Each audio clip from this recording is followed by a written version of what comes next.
uma parte bem importante do conteúdo dessa terceira parte do nosso curso envolve a distribuição normal, tá? Então, a distribuição normal, ela aparece em problemas em que a gente vai tratar especificamente de problemas envolvendo distribuição normal, encontrar probabilidades associadas à distribuição normal.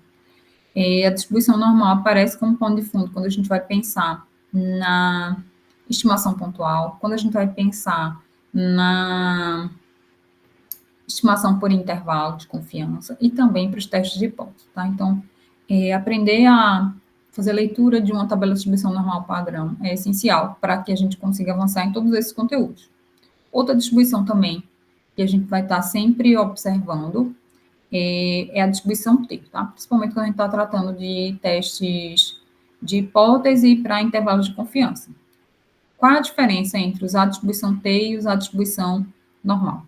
A distribuição normal a gente vai utilizar para testes e para intervalo de confiança quando a gente tiver informação sobre o desvio padrão da população. Tá? Se a gente não tiver essa informação, a gente tem a necessidade de usar a distribuição T, porque ela é baseada, né, numa distribuição que é similar à distribuição, o formato dela é muito similar à distribuição normal. Elas ficam muito parecidas, principalmente quando a gente aumenta o tamanho da amostra. A diferença é que essa distribuição T, ela depende do tamanho da sua amostra. Então, ela tem uma relação com o tamanho da amostra, que o número de graus de liberdade vai ser o tamanho da sua amostra menos 1, e esse é um dos parâmetros que a gente usa para encontrar as probabilidades associadas a uma curva de distribuição T. Então, se eu não conheço o desvio padrão da população, eu vou usar o desvio padrão da amostra, e a distribuição que a gente vai ter pano de fundo é a distribuição T, tá? Então, vamos iniciar com esse problema aqui de distribuição normal. Ele diz o seguinte, como é que eu vou identificar, na verdade, como é que é um problema de distribuição normal, tá? Ele diz o seguinte, em um ano recente, aproximadamente 2/3 dos domicílios norte-americanos adquiriram café em grãos. Considere os gastos anuais com café em grãos em domicílios que adquirem... Tá um pouquinho repetido aqui, né? Considere os gastos anuais com café em grãos em domicílios que adquirem esses grãos, pressupondo que esses gastos estejam distribuídos aproximadamente nos moldes de uma variável aleatória normal. Então, é dito que a variável que vai modelar isso aí tem um aspecto de uma distribuição de uma variável aleatória normal, com média igual a 45,19 e um desvio padrão de 10. Encontra a probabilidade de que um domicílio gaste menos do que 25, entre 35 e 50, com a proporção de domicílios que gastou entre 30 e 40. E, por fim, a gente quer identificar se 95% dos gastos anuais estão distribuindo entre dois valores simetricamente distribuídos, né? Qual é esses valores que a gente tem que garante que entre eles a gente tem 95% dos valores dos gastos, tá? Então, primeiro a identificação que o formato é de uma distribuição normal, mas qual é a variável ali que está tendo esse formato, tá? É o gasto que a gente tem, né? O gasto com grãos de café. Então, a minha variável aleatória, ela tem esse molde normal, tá? E a gente vai estar tratando a distribuição em cima dessa variável aleatória x, que tem uma média e tem um desvio padrão. Essa média da distribuição, nesse caso aqui, é 45,11 e o desvio padrão é de 10. E a variável aleatória x aqui mede os gastos, tá? Então, x, gastos. Então, eu quero no item A a probabilidade de que um domicílio gaste menos do que 25. Então, vamos lá. Para o item A, eu quero a probabilidade do x ser menor ou igual a 25. Como é que eu faço para descobrir isso? Então, eu posso pensar aqui, ó.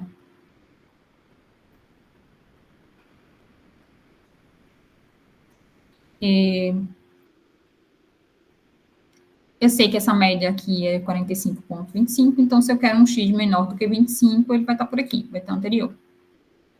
Então, eu quero essa probabilidade aqui. Probabilidade a gente vai associar à área que está abaixo da curva de distribuição, tá? Então, seria equivalente àquela área. Para uma curva normal qualquer, eu não consigo determinar rapidamente essa área, porque eu teria que calcular uma integral de uma função, né, que descreve essa distribuição normal, e que não é uma função simples da gente calcular. A gente não tem uma expressão fechada para encontrar quem seria a primitiva dela, tá? Então, a gente acaba recorrendo a uma tabela de distribuição normal padrão. A gente normaliza essa curva. Para fazer a normalização, a gente passa a calcular quem seria um z equivalente a esse valor de x, tá? Então, x aqui é 25, é um ponto importante para mim. Então, o z, que é a variável que a gente descreve os valores na curva normal padrão, ele é dado por x menos mi sobre sigma. Então, para esse valor de x igual a 25, eu vou calcular um valor de z equivalente. Então, o z correspondente a esse valor vai ser x, que é 25, menos o mi, que é 45,11, sobre o desvio padrão, que é 10. Eu vou calcular quanto é esse z, deixa eu só abrir aqui para a gente já tem essa continha aqui. O valor do z correspondente vai ser menos 2,01. Então, calcular essa probabilidade de x ser menor ou igual a 25 é equivalente a calcular a probabilidade do z ser menor ou igual a menos 2,01. Tá? A curva normal padrão, lembrando, é uma curva que ela é centrada em zero. A variável agora passa a ser z. E tem um desvio padrão igual a 1. Então, a gente passa dessa curva para essa. Então, achar essa probabilidade que eu estava buscando antes em x é equivalente a calcular a essa probabilidade em termos de z. O zero está aqui, e eu vou marcar menos 2,01, e eu vou querer essa região aqui. Como é que eu faço para encontrar essa região? Eu vou lembrar que essa minha curva de distribuição normal, ela é simétrica em relação à média.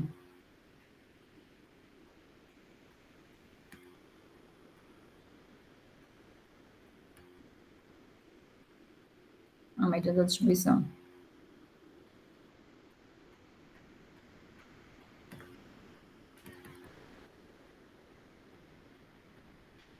Então, se ela é simétrica, eu vou poder observar que essa área que eu estou buscando, antes de menos 2,01, ela é numericamente igual à área que está entre 0 e 2, perdão, a área que está depois de 2,01. Tá? Essa área é numericamente igual a essa. Eu faço um espelhamento em torno da origem. E como é que eu faço para encontrar essa área aqui, tá?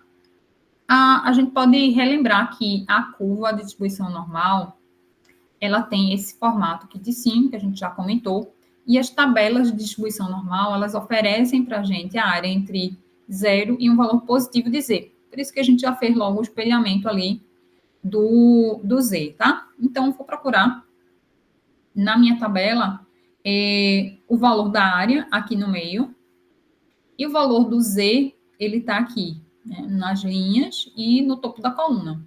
Então, eu sempre vou procurar a parte inteira e a primeira decimal aqui na linha, e a segunda decimal como sendo o valor desse da coluna.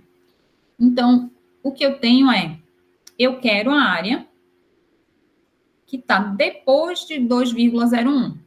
Então, essa área eu nem consigo encontrar diretamente aqui na tabela. Então, vou ter que observar ainda algumas propriedades adicionais para poder calcular esse valor aí de probabilidade, tá?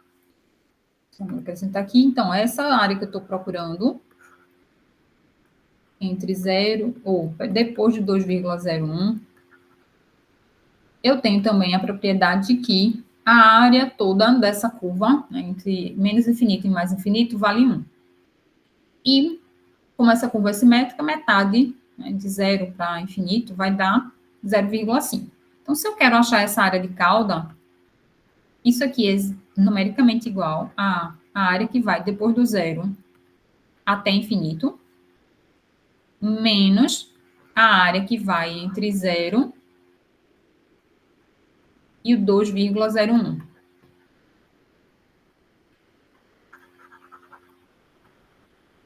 Então, faço essa área toda, menos essa área aqui inicial, para poder encontrar quem é essa da pontinha, tá?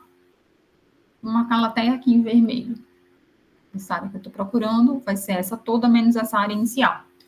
Então, quem é essa área toda? É metade da área total da curva de distribuição normal, é 0,5.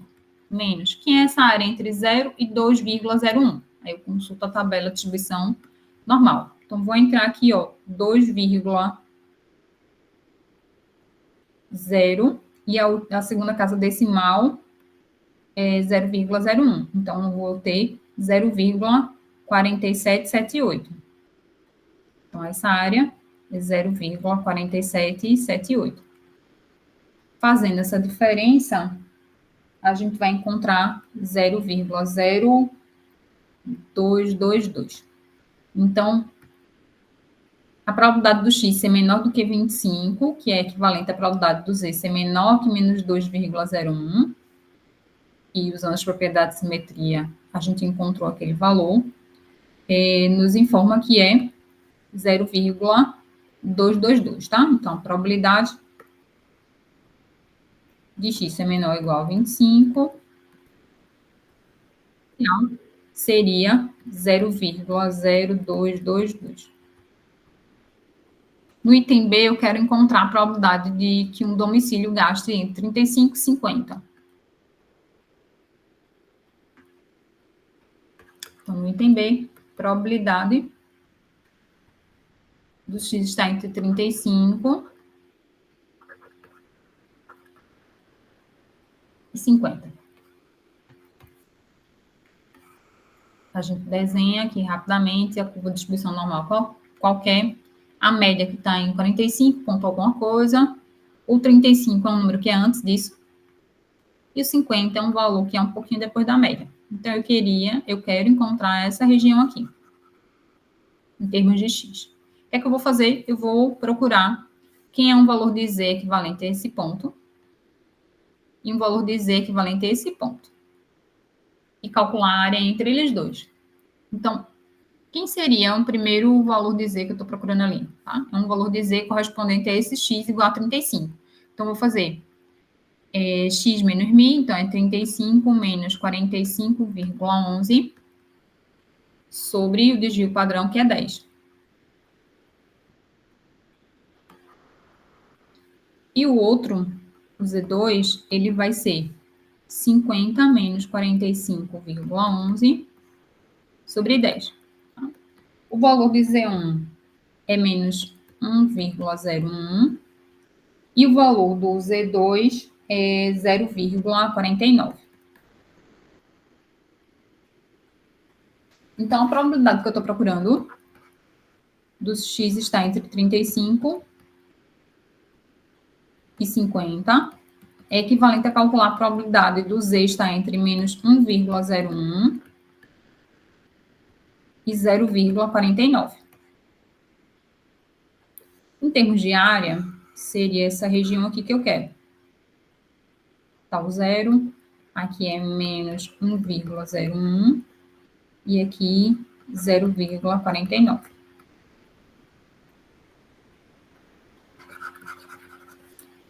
Para encontrar isso na tabela de distribuição normal padrão, eu não consigo encontrar de uma vez toda, né? Na tabela eu só consigo do zero para números positivos.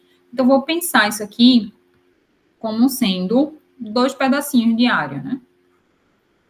Uma área que é negativa, tá pegando a área negativa do z, né? Entre menos 1,01 até 0, mais a área que vai do 0 até 0,49.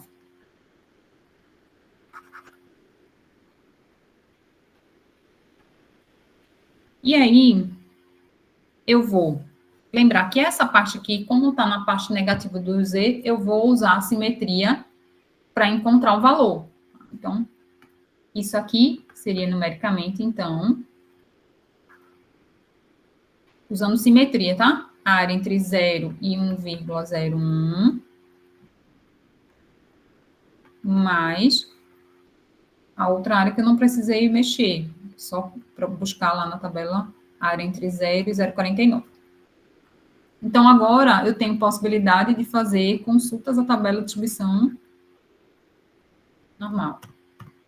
Normal padrão, né? Precisei que ficou apertadinho ele aqui. Deixa eu tirar esse índice dele aqui. Era essa região até aqui. Essa aqui é minha variável Z, aqui é minha variável Z. Essa região aqui. Então, vou consultar na tabela, vou entrar na tabela com esse 1,01. Então, 1,01, a área é 0,3438.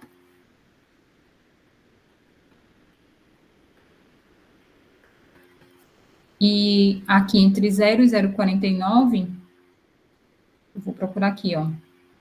049, 04, né? Inteiro, primeira decimal, e 9, essa última coluna aqui. Então, vai ser 0,1879.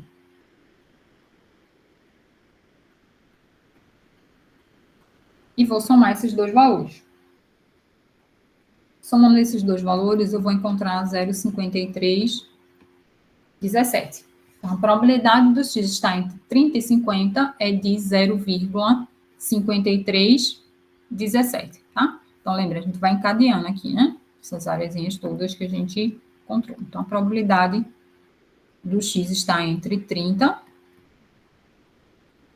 e 50 é 0,5317.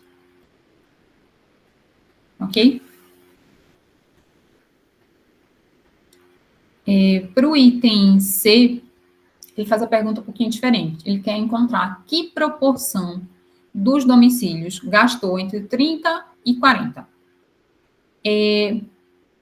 Observe que aqui eu não quero encontrar uma probabilidade, eu quero encontrar uma proporção. Então, proporção a gente coloca em termos, né, percentual. Então, a gente vai encontrar primeiro a probabilidade do domicílio estar gastando entre esses dois valores e a gente converte essa informação de probabilidade numa proporção, tá? Então, só fazendo a relação de a probabilidade é um número entre 0 e 1 e a proporção é entre 0 e 100%. Então, vamos lá.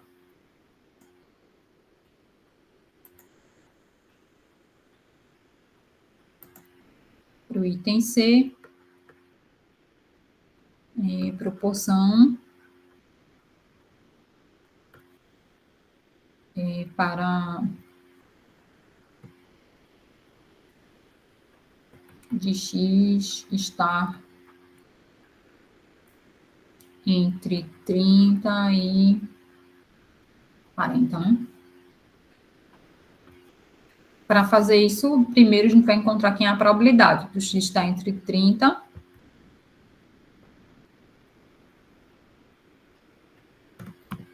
e 40. Para fazer isso novamente, eu vou observar curva normal qualquer. Aqui com média mi. 30 está antes. Nesse caso, ó, a média é 45. Tanto 30 quanto 40 estão antes da média. Então, eu quero agora uma região que está entre dois valores de x, porém os dois são menores que a média. Vou fazer novamente, né, a busca de quem seria esse Z1 e de quem seria esse Z2. Esse Z1 seria x menos mi, então é 30 menos 45,11 sobre 10. E o Z2, 40 menos 45,11 sobre 10. O primeiro valor do Z é menos 1,51 e o outro é menos 0,51. Então, a probabilidade que eu estou buscando inicialmente é equivalente a calcular a probabilidade do Z estar entre menos 1,51 e menos 0,51. Para encontrar essa probabilidade, a gente pode pensar nessa região, né? O zero está aqui, Aqui ficaria menos 1,51 e aqui menos 0,51. Eu quero essa região aqui. Então, vamos lá. Para encontrar essa região,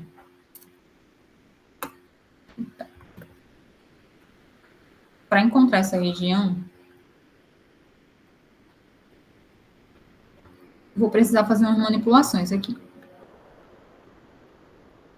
Porque eu estou querendo uma região que está entre dois valores negativos. Como eu não consigo fazer nenhuma consulta com valor negativo de Z, eu vou usar as propriedades de simetria para inverter essa região para a região. Então, faço o espelhamento completo, tá? Da curva. Então, aqui, esse ponto, quando espelha, vem para cá, 0,51, e o outro vai para 1,51. Então, a região que eu quero não é depois desse nem antes desse, é entre esses dois pontos. Então, eu quero essa região aqui. Para encontrar essa região, a gente observa que ela nem é uma área de cauda superior, né? Nem é uma área que está entre 0 e um valor positivo. Ela é uma área que está entre dois valores positivos de Z. Como é que eu faço para descobrir essa região? Eu posso atentar que essa região ela é numericamente igual à área que vai de 0 até 1,51, ou seja, eu pego a área toda que vai entre 0 e 1,51, menos a área que vai entre 0 e 0,51. Então, eu pego essa área menor, tiro essa parte menorzinha aqui, aí eu vou ter a parte que eu estou buscando. Vou consultar lá na minha tabela 1,51. Então, 1,51 seria 0,4345.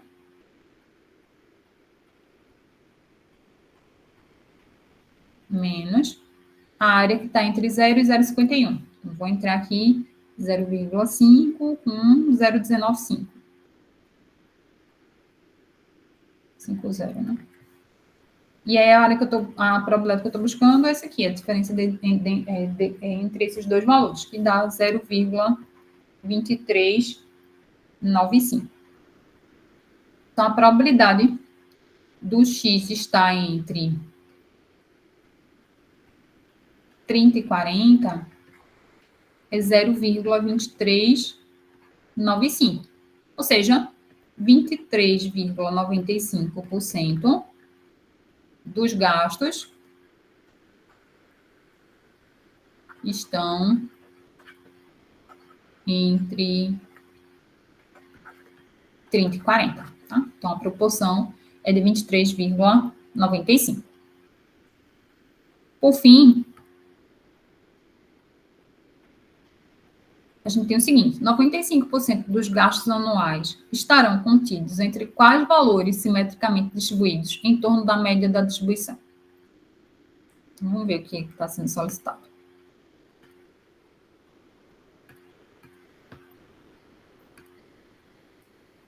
Então, para o item D, diz o seguinte, estou olhando lá a minha distribuição, estou querendo encontrar dois valores aqui,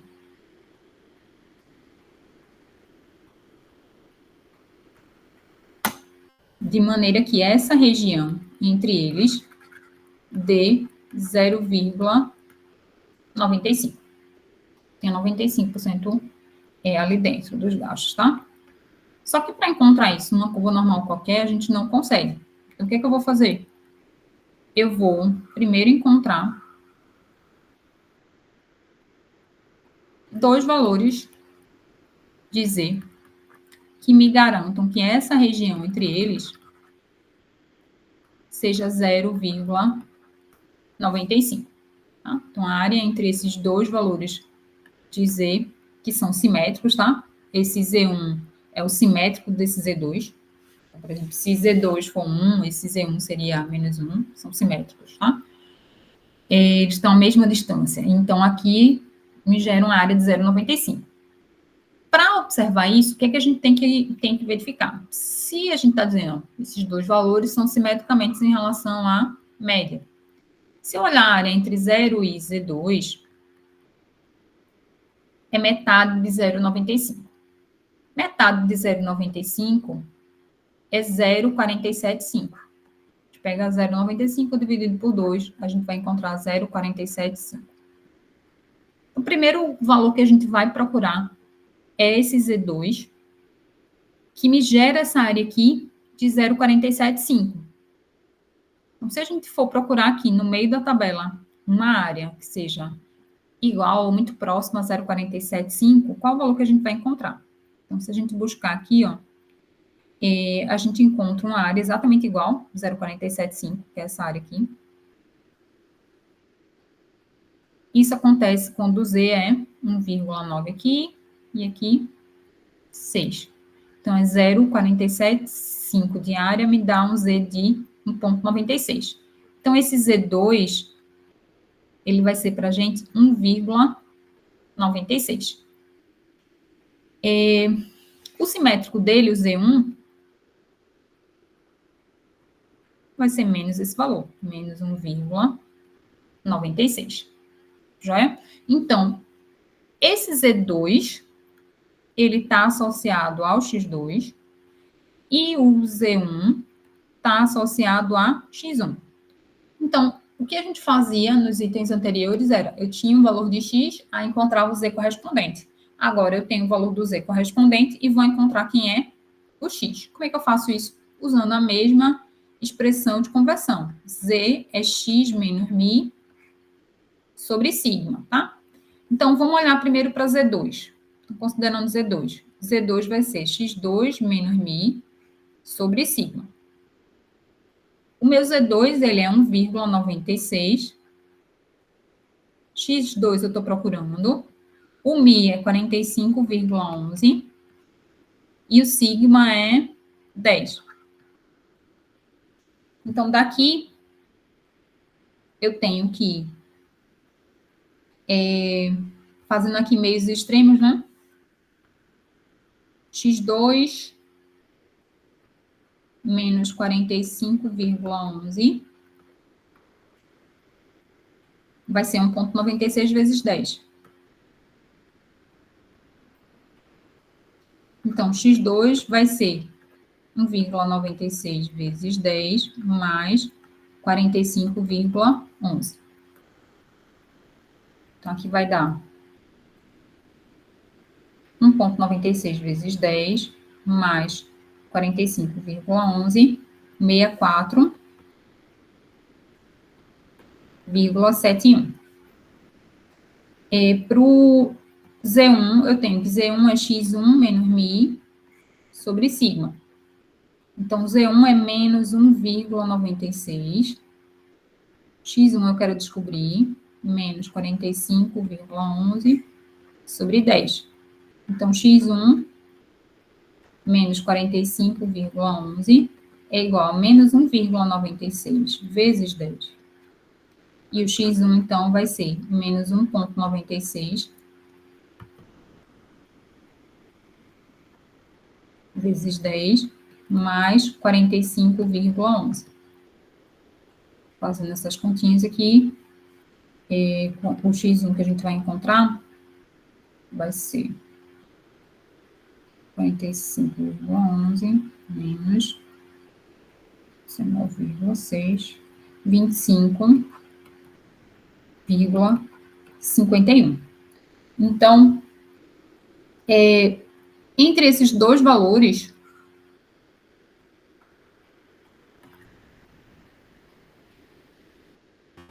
e 25,51 e 67,71, a gente tem 90, uma área aqui de 0,95, que equivale a 95% dos valores de X estão aqui dentro. Tá? E aí vejam que a distância entre a média da distribuição normal da distribuição X, dos gastos, essa distância daqui para o Mi é igual a essa distância daqui para Mi. Por isso que a gente diz que esses dois valores são simetricamente em relação à média da distribuição, tá? Então, esse valor, essa distância aqui vai ser igual a essa distância aqui. Então, a gente resolve com isso um item B do problema. Tá joia? Alguma dúvida, alguma pergunta?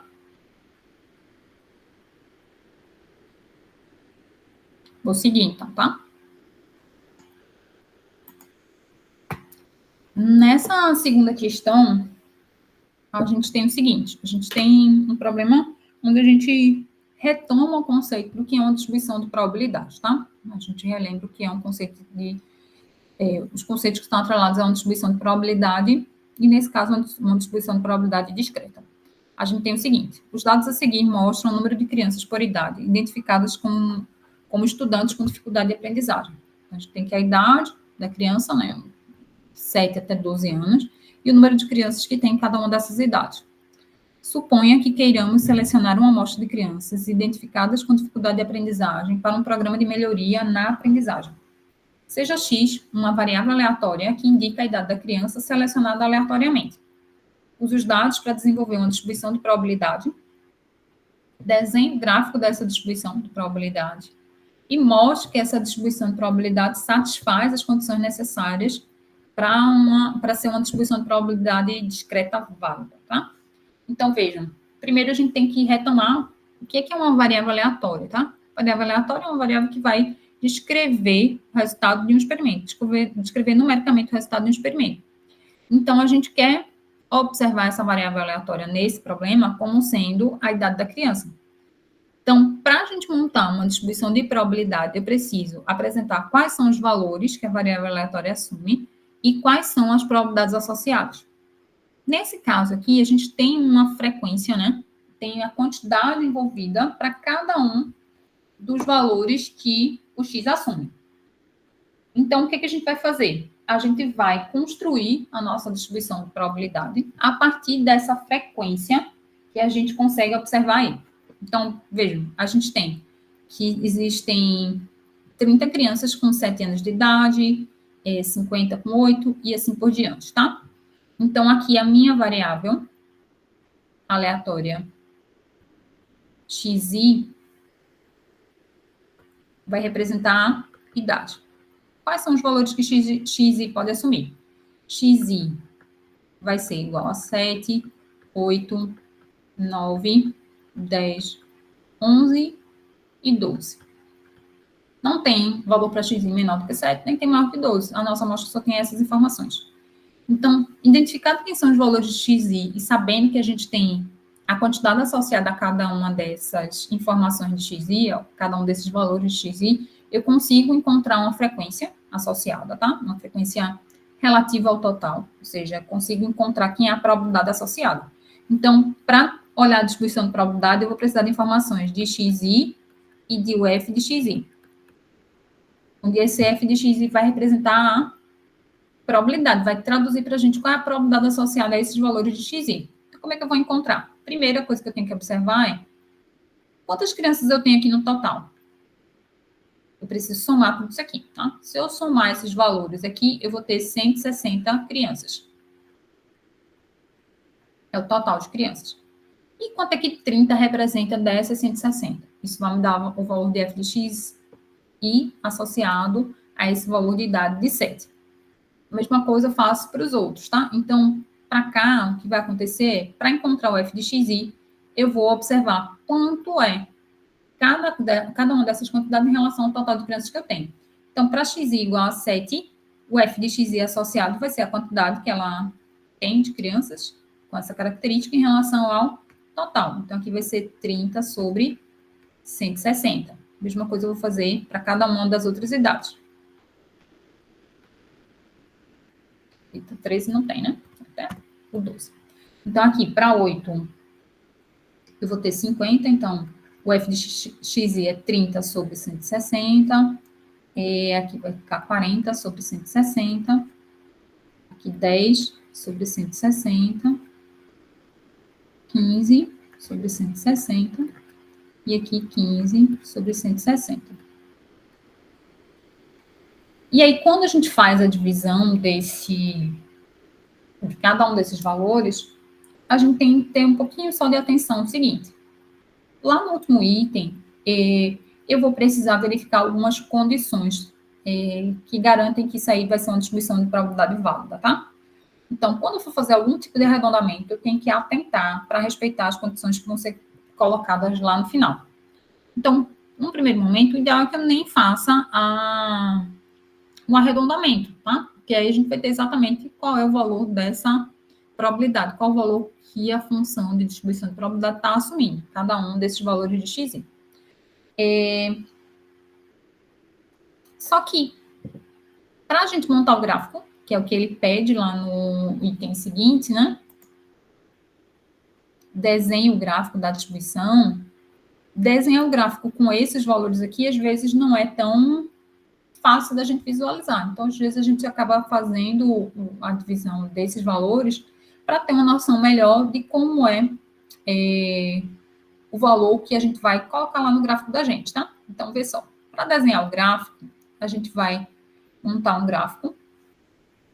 Esse aqui seria o item A, tá? A gente pode ter um valor aqui aproximado para cada um desses valores. E para o item B, o que é que eu vou fazer? Vou colocar aqui na próxima página, depois a gente volta aqui para complementar. Para o item B, o que eu vou precisar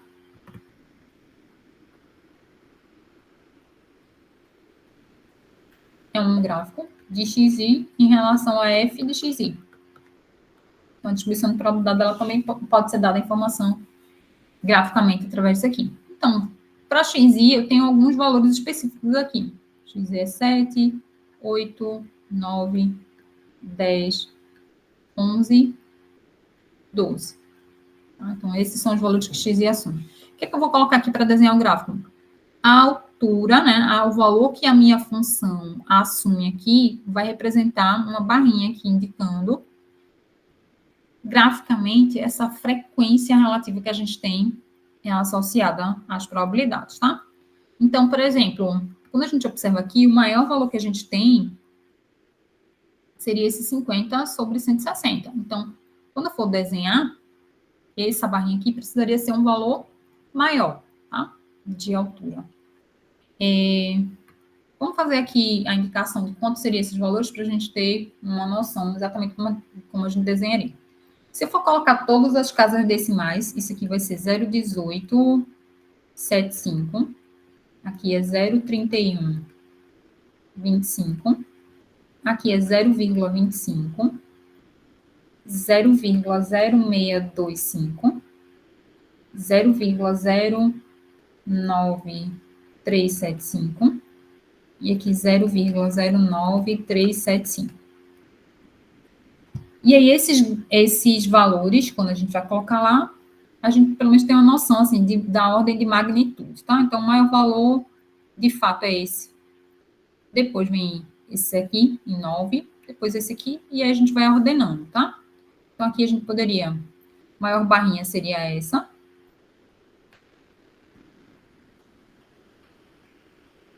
Depois vem essa aqui, um pouco menor.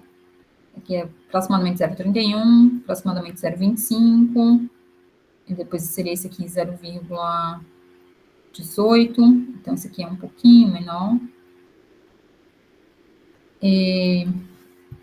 Depois, o menorzinho está em 10, né? E entre os de 11 e 12 são exatamente o mesmo valor. Então, posso desenhar logo aqui 11 e 12 como sendo o mesmo valor. E aqui é um pouquinho menor. Então, seria aproximadamente, vou tentar deixar igual essas duas barras, tá? Porque eles têm a mesma frequência, tá? Para o item B, a altura disso aqui é exatamente esse valor que a gente encontra aqui para o f de x, tá? Então, por exemplo, para esse aqui, que é o valor exato, quando x é 9, 0,25, essa altura aqui seria 0,25. Vou traçar para cá, um pontilhado vai ser essa altura, seria 0,25, tá? Para a gente verificar as condições que garantem uma distribuição normal, perdão, uma distribuição discreta de probabilidade, são duas condições. A primeira é f de xi precisa ser maior ou igual a zero para todos os valores de xi. Para todos xi. E a segunda condição é que o somatório de f de xi tem que ser 1. A soma de todas as probabilidades tem que dar 1, tá? Então, primeira condição, todos os valores de f são maiores do que zero. Graficamente, a gente enxerga isso olhando também que são todos os valores que estão acima do eixo. Então, primeira condição está ok. Segunda condição, será que o somatório dessas probabilidades está dando 1? Então, aqui, como a gente não embutiu nenhum arredondamento, a soma disso aqui dá 1, tá? O somatório dessas quantidades aqui seria 1. Alessandra, se eu fizer algum arredondamento, se você fizer algum arredondamento, tem que atentar que a soma das probabilidades precisa dar 1. Tá? Então, por exemplo, aqui, 0,1875. Então, a gente poderia arredondar para 0,19. Aqui para 0,31, 0,25. Aproximadamente. Aqui, aproximadamente 0,06. E aqui, aproximadamente 0,09. 0,09. Se a gente somar exatamente dessa forma que está aqui, a gente não vai bater o 1, a soma das probabilidades. Por quê? A gente tem pequenos arredondamentos que foram colocados aí que acabam não gerando a soma das probabilidades sendo igual a 1. Se eu deixo dessa forma, a minha função de distribuição ela não está atendendo o segundo critério. O que é que eu faço? Eu vou fazer pequenos arredondamentos de maneira conveniente, tá? Então, por exemplo, aqui a gente arredondou para 0,19. E era um arredondamento mais ou menos lógico, porque aqui está um número maior do que 4, tá? Para os outros, a gente ficaria na dúvida qual deles a gente arredonda, tá? Então, como esses dois valores aqui são iguais, se eu arredondar um, eu teria que arredondar o outro. Então, com o risco de eu passar de 1. Então, qual a ideia? A gente faz um arredondamento nesse aqui. Vamos colocar isso aproximadamente 0,07. E aí, se a gente soma agora esses valores, tá? A gente vai ter esse somatório igual a 1. Colocando com duas casas decimal, fica mais fácil a gente visualizar a altura ali daquelas barras, tá? Então, a gente faz, quando for fazer arredondamento para poder expressar o gráfico, o ideal é que a gente faça esses arredondamentos com cautela, tá? De maneira a respeitar a condição que é necessária para ser uma distribuição válida. Alguma pergunta, alguma questão?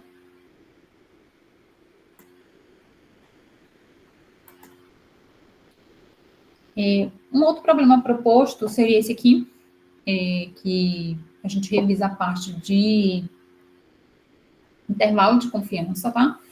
Quando a gente trabalha com intervalo de confiança, a gente tem a estimação pontual. Para a gente montar intervalo de confiança.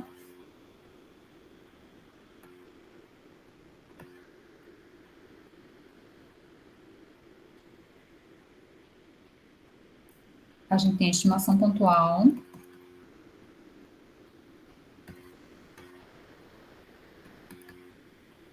Mais ou menos a margem de erro. Para montar essa margem de erro, eu tenho que ter a informação se eu conheço ou não conheço o desvio padrão da população, tá?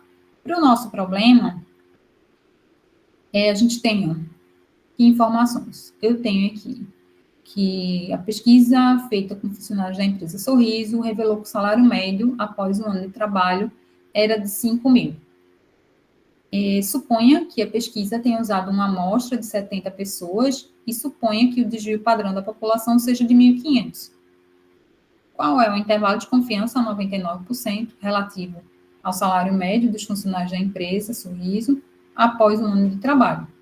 Então, vejam, eu vou fazer o meu intervalo de confiança relativo à questão do salário médio. Então, a minha variável que eu estou pensando em montar um intervalo de confiança é com relação a esse valor do salário médio, tá? E ele diz que, após o ano de trabalho, a gente tinha essa informação que era de 5 mil. Então, a minha estimação pontual, quando eu estou montando intervalo para a média, tá? Então, aqui é a estimação, intervalo de confiança para a média. Ela vai ser a estimação pontual para a média é x barra. mais ou menos a margem de erro. Essa expressão da margem de erro, eu conheço sigma ou eu conheço S? Para o nosso problema, a gente diz aqui, ó, o desvio padrão da população seja 1.500. Então, eu conheço o desvio padrão. Se eu conheço o desvio padrão da população, eu vou usar a distribuição normal, como pano de fundo. Se eu conhecer somente o S, eu vou usar a distribuição T. Então, se for pela distribuição normal, o intervalo de confiança vai ser x barra mais ou menos z de alfa sobre 2, sigma sobre raiz de n. Quem é z de alfa sobre 2? É um valor de z que me gera essa área acima dele como sendo alfa sobre 2. Tá? E esse valor de alfa e alfa sobre 2 estão relacionados a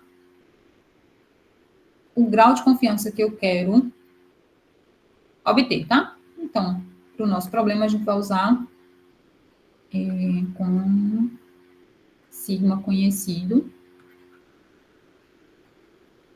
Vai usar essa expressão aqui. Vamos escrever assim, IC para a média.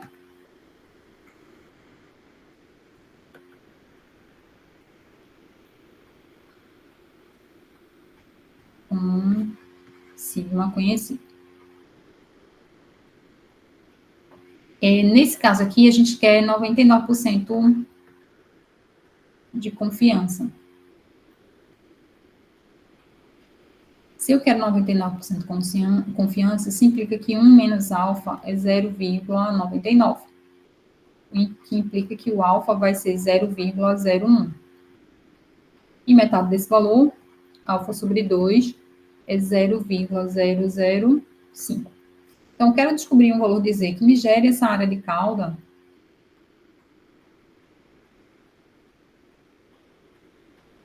Z de 0,025.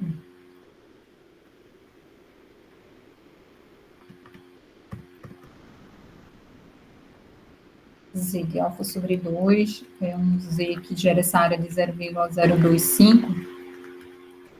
Aqui tem que ser 0,025. Que valor de Z é esse, tá? Então, eu vou buscar lá na minha tabela de distribuição normal um valor de Z que me gera essa área de cauda de 0,025. Aí eu faço aquele trabalho inverso de procura, tá? Se aqui é 0,025, essa área aqui inicial é o complemento para 0,05, é o complemento para 0,5. E aí eu busco, na verdade, essa área em vermelho, lá na minha tabela de distribuição normal, tá? Ou pode ser que, em algum momento, seja fornecido já uma tabela reduzida, né, com as informações relativas a esses valores, vamos chamar de críticos também, tá? Para a construção do intervalo de confiança. Então, por exemplo, o livro do Anderson, ele traz essa tabela resumo, né? Se a gente quer uma área alfa na cauda de 0,1, 0,05, 0,01. E se a gente estiver observando esse Z de alfa, né, sobre 2, que é o valor de Z correspondente? Então, observe que aqui, essa tabela resumo que ele forneceu, ele apresenta os valores de Z com 3 casas decimais. Quando a gente vai na tabela, que a gente consulta normalmente, não tem essas informações com 3 casas decimais, tem com 2, tá? Então, por isso que, em geral, para 99% de confiança, a gente não vai usar esse valor, porque a gente não vai ter decorado que o Z teria que ser 2,578. Eu vou buscar na tabela. Se eu for buscar na tabela, o valor que eu vou encontrar, na verdade, vai ser 2,58, tá? Então, se você tiver de posse de uma tabela dessa, você pode usar o Z de alfa sobre 2, esse aqui, tá? Mas se você for buscar, normalmente você vai encontrar esse 2,58, porque lá na tabela só tem com 2 casas decimais, tá? Então, vamos usar o 2,58, tá? Então, aqui, ó, isso aqui seria 2,58. Se tiver informação, pode usar lá a que for dito para você, né? Para você assumir. Nesse caso aqui, supondo que a gente vai fazer a busca, tá? Seria 2,58. E aí, para a gente montar quem é o intervalo de confiança, e ser a 99% de confiança, seria o x barra, que é 5.000, mais ou menos 2,58, vezes o sigma, que é 1.500, sobre raiz de n, que é 70. Esses valores aí, deixa eu observar aqui,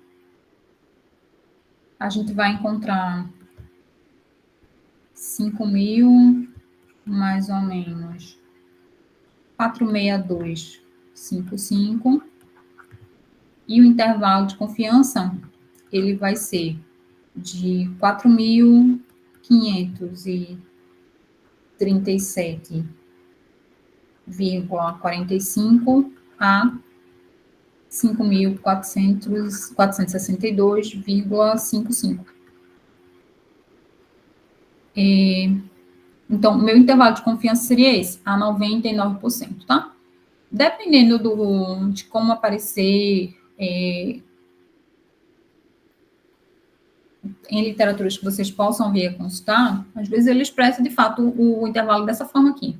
Intervalo de confiança, 99%, o intervalo a 99% de confiança vai de 4.537,45 a 5.462,55, tá? Ou então pode ser que essa informação chegue que o IC a 99% vai ser Mi maior ou igual a 4.537,45 e aqui menor ou igual a 5.462,55, tá? Então, pode encontrar a apresentação da solução dessas duas formas aqui. O que importa é que a gente especifique quem é o início e quem é o término do meu intervalo de confiança, tá? Eu costumo dizer que deixar indicado aqui dessa forma, a gente está fazendo o trabalho parcial. A gente, de fato, não está identificando o intervalo. Quando a gente identifica o intervalo, a gente diz quem é o início e quem é o fim do intervalo. Precisa dizer onde começa e onde termina o intervalo. Ok? Até aqui, alguma dúvida, alguma pergunta? Para concluir, vou fazer só mais um problema de teste de hipótese, tá? E nesse problema, antes dele, na verdade, vamos observar o seguinte. Um resuminho do que a gente viu na aula, tá? A gente tem duas maneiras, na verdade, dois grandes grupos de problemas que a gente vai se deparar quando a gente vai formular hipóteses. A gente precisa formular a hipótese nula e a hipótese alternativa. Essas duas hipóteses são hipóteses complementares. Além disso, quando a gente vai executar um teste de hipótese, a gente faz o teste de hipótese apresentando, né, o que a gente chama de região de rejeição, e a conclusão do teste sempre é em cima da hipótese nula. Então, a gente sempre especifica se a gente rejeita ou não rejeita a hipótese nula, tá? Então, a gente precisa formular as hipóteses nula e alternativa e prestar atenção que quando a gente vai apresentar a solução do teste, a gente faz em termos da hipótese nula. Eu rejeito ou não a rejeito, tá? Então, dito isso, eu vou formular minhas hipóteses basicamente em dois grandes grupos. Primeiro, quando a gente tem estudos de pesquisa ou se a gente vai testar a validade de uma afirmação. Quando a gente está executando estudos de pesquisa, a hipótese de pesquisa que eu vou estar levantando, ela tem que ser expressa na hipótese alternativa. Se a gente vai testar a validade de uma afirmação, a gente formula de maneira que a hipótese nula se baseia que o pressuposto que está lá na minha afirmação é verdadeiro. Tá? Então, eu vou formular a hipótese alternativa de maneira que quando eu rejeito a hipótese nula, eu tenho evidências para afirmar que a declaração que está lá é incorreta. Tá? Então, se eu vou testar a validade de uma afirmação, essa afirmação eu ponho lá no H0. Já se eu estou levantando uma hipótese de pesquisa, essa minha hipótese eu vou lá e coloco na hipótese alternativa, tá? Então, voltando aqui para o problema, ele diz o seguinte: Você é o gerente de uma franquia de uma lanchonete. No mês passado, a média de tempo de espera no guichê para automóveis, medido desde o tempo em que o pedido é feito até o momento que é atendido, foi de 3,7 minutos. A franquia ajudou você a intuir um novo processo com a intenção de reduzir o tempo de espera. Você seleciona uma amostra de 64 pedidos e obtém uma média amostral de 3,57 e um desvio padrão amostral de 0,8 minutos. Formule as hipóteses nula e alternativa que podem ser usadas para determinar se há uma redução do tempo de espera com a utilização do novo método. Então, vejam só.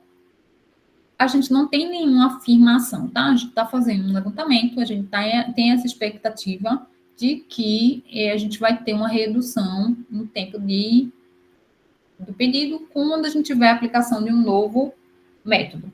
Então, o que eu estou fazendo é um problema nesse primeiro grupo aqui. É um estudo de pesquisa, estou levantando uma hipótese. A hipótese que eu estou levantando, eu preciso descrevê-la na hipótese alternativa. Então, as hipóteses que eu vou ter, H0 e H1. A configuração que eu vou ter na minha hipótese, fórmulas hipóteses, para determinar se há ou não a redução do tempo de espera, tá? Então, essa variável aleatória em cima dessa informação aí do tempo. Então, eu tenho um parâmetro que é de referência, que é esse aqui, né? No mês passado, isso já é consolidado, já aconteceu de fato no mês passado. A gente tinha uma média de tempo de 3,7. Então, essa informação aqui é a informação do meu MI0, que eu uso como referência, tá? Então, esse aqui é o meu MI0. O que eu quero saber é, será que eu consigo fazer uma redução nesse tempo em relação ao MI0? Então, a minha hipótese alternativa, que eu estou buscando testar, vai ser Mi menor do que Mi0. E quem vai ser minha hipótese nula? Ela é o complementar isso. Então, Mi maior ou igual a Mi0. Quem é Mi0? Isso aqui, tá? Então, H0, Mi maior ou igual a 3,7.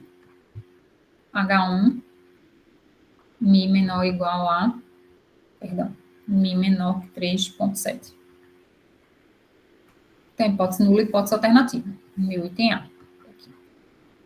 Para o item B, eu vou encontrar a estatística de teste e o valor P. Vamos olhar as informações que a gente tem aqui adicionadas. Eu tenho informações sobre a amostra, tá? A amostra tem tamanho de 64 pedidos, então eu tenho que N é igual a 64. A média amostral é 3,57, então X barra é 3,57. E o desvio padrão amostral é 0,8, então eu tenho S. S é 0,8. Quando eu não tenho desvio padrão da população, a distribuição que vai ter por trás vai ser a distribuição T. Então, a estatística de teste que a gente vai encontrar vai ser a estatística T. Então, vou precisar encontrar no item B a estatística T, porque eu não conheço o desvio padrão. Então, para o item B, a estatística T, depois informações sobre o valor P. Será que eu consigo dizer exatamente quanto ele vale? Ou consigo encontrar uma faixa de valores para ele, tá? E o restante a gente segue. Então, vamos lá para o item B para encontrar a estatística T. A estatística T, a expressão dela é semelhante a Z, só que a gente faz adaptações em relação a informações que a gente tem. Aqui, a variável, antes a gente tinha x. Então, no lugar do x, a gente vai estar trabalhando agora com x barra. O que eu tinha de referência antes? Era a média da população, era o Mi. Agora, o que eu tenho de referência é o meu Mi0. Então, x barra menos Mi0 sobre S dividido por raiz de N. Na verdade, aqui seria o sigma de x barra. Ou S sobre raiz de N. Então, minha estatística T vai ser x barra, que é 3,57. Deixa eu já anotar aqui os valores. 3,57 menos 3,7 S é 0,8 sobre raiz de 64. A gente vai encontrar um valor de t igual a menos 1,3. E com esse valor aqui de t, eu vou tentar encontrar quem é o valor p, tá? Como é que eu faço para encontrar o valor p? O valor p é o seguinte. Eu tenho aqui minha estatística p. E o valor p, ele vai ser essa região que está acima dele, tá? Essa tabela de distribuição T, ela funciona um pouquinho diferente em relação ao normal. Vamos observar aqui. Então, ela é desse jeito aqui. Tá? Ela tem aqui nas linhas a informação do número de graus de liberdade, que seria o tamanho da amostra menos 1. E aqui no topo eu tenho áreas específicas de cauda, essa região aqui, tá? Então, o meu valor P, eu encontro informações nessa área aqui do topo. Então, são valores predeterminados, 0,2, 0,1, 0,05 e assim por diante. Como eu tenho 64 graus de liberdade, eu vou observar nesse segundo trecho aqui da tabela, seria referente a essa linha aqui, que é do 64, referente a esse aqui. Perdão, aqui eu tenho 64, então vou olhar n-1, né? Vou olhar por aqui. Então, n é igual a 64, então n-1 é igual a 63 graus de liberdade, tá? Então, vou olhar aqui, ó, essa linha referente a 63 graus de liberdade. Então, eu tenho que a minha estatística T é menos 1,3. Olhando simétrico, porque aqui a gente não trabalha com valores negativos de T, a gente olha só os positivos, eu faço a simetria, tá? Então, para cá, quando a gente pensou o valor P, é esse valor aqui. O valor P também pode ser esse valor aqui, ó. Eu olho para o simétrico e pego essa região aqui. No nosso caso, vai ser esse. A gente vai fazer a simetria para usar a parte positiva. Então, simétrico, chamado de asterisco, né? É 1,3. Então, 1,3, quando eu vou localizar aqui, ó, ele não coincide exatamente com um dos valores que tem aqui na minha tabela, tá? Ele está aqui entre esse valor, 1,295, e esse 1,669. Então, o meu T, asterisco, ele vai estar entre 1,295 e 1,669. Se o valor da estatística está aqui entre esses dois valores, aqui no meio,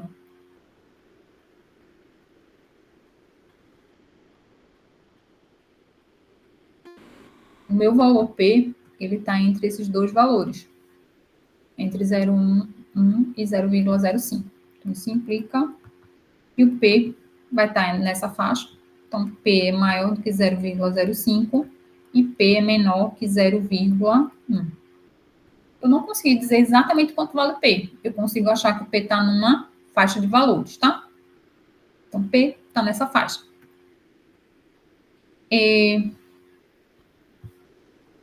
Para o item C, eu quero, considerando esse nível de significância de 0,05, qual vai ser minha conclusão? E depois repetir o teste usando outro critério. Então, aqui, ó, para o item seguinte, eu vou olhar a regra de rejeição pelo valor P. A regra é, rejeita-se H0 se P for menor ou igual que alfa. Para o nosso problema, o alfa foi 0,05, foi solicitado 0,05. E aqui a gente notou, ó, que o P está nessa faixa. Então, como P é menor que 0,1 e é maior que 0,05, por essa sentença aqui, a gente tem que o P é estritamente maior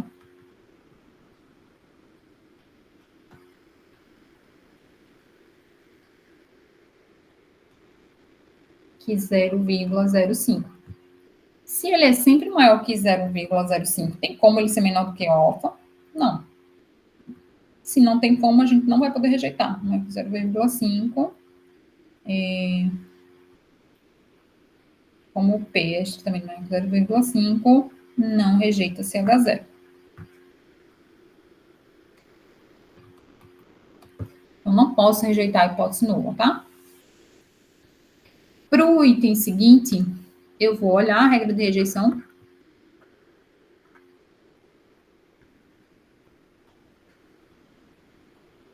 Pelo valor crítico.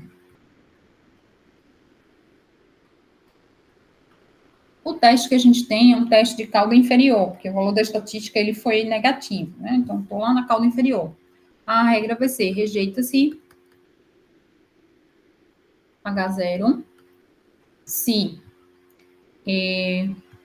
a nossa estatística for menor ou igual a menos T de alfa. Quem é T de alfa? Menos T de alfa nesse caso, né? É um valor de T, que está aqui. Eu garanto que essa área é alfa. No nosso caso, eu tenho que encontrar um valor de estatística aqui, que essa área seja 0,05. Então, novamente, a gente usa as propriedades de simetria para eu garantir essa área de 0,05, seria equivalente a olhar lá para o simétrico e pegar uma área de topo de 0,05. Se a gente constar aqui na tabela, para que a área, para esse número de graus de liberdade, tá, seja 0,05 nessa cauda de cima,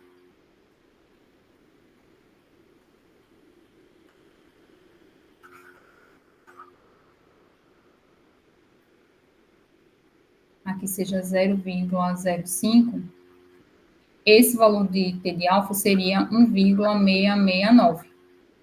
E o simétrico dele, então, vai ser menos 1,669. Então, a gente, no fim, vai rejeitar H0 se T for menor ou igual a menos 1,669. Como o T foi menos 1,3 e esse valor é maior que o menos 1,669, não rejeita-se H0.